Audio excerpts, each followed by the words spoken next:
Il faut avoir la bonne réaction. Pour moi, le policier a eu la bonne réaction. Il s'est vu mourir, votre collègue? Oui, quand vous êtes dans cette situation... Vos collègues, en l'occurrence, parce qu'ils étaient 4? Oui, vous remettez toujours tout en question. Ça nous arrive régulièrement sur certaines manifestations.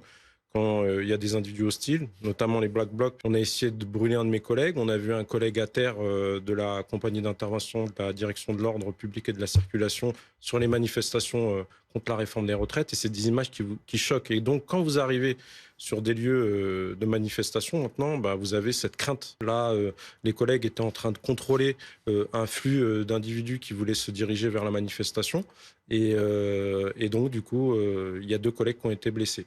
Mais il ne faisait pas partie du dispositif policier qui avait été prévu pour cette manifestation. Il faut être dans le détail.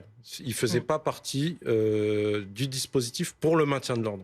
Mais quand vous êtes aux abords de la manifestation, il y a des contrôles. Parce que si vous ne voulez pas que les Black Blocs rentrent via le métro dans la manifestation, vous êtes obligé de contrôler les sacs, vous êtes obligé de faire des palpations de sécurité. Sortir son arme de cette manière, mettre en joue ses agresseurs pour repousser le danger, c'est ce qu'on voit sur ces images.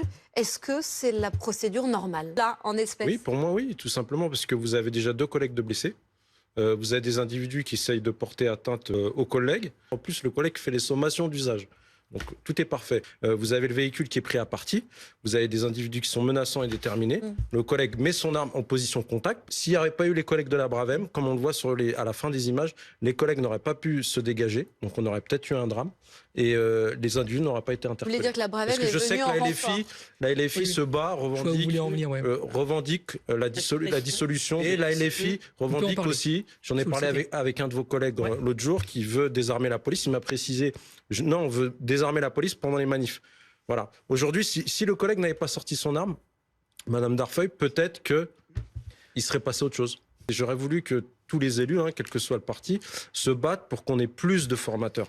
Aujourd'hui, sur la plaque parisienne, Paris, Petite Couronne, il nous manque 120 formateurs. Je ne sais pas si vous imaginez, c'est colossal. Juste pour faire les formations continues. C'est quand même très inquiétant qu'on en arrive là. C'est-à-dire que l'un de vos collègues soit obligé de sortir de sa voiture, de sortir son arme, de mettre ses agresseurs en joue. Il va falloir à un moment juste un peu arrêter de victimiser les gens.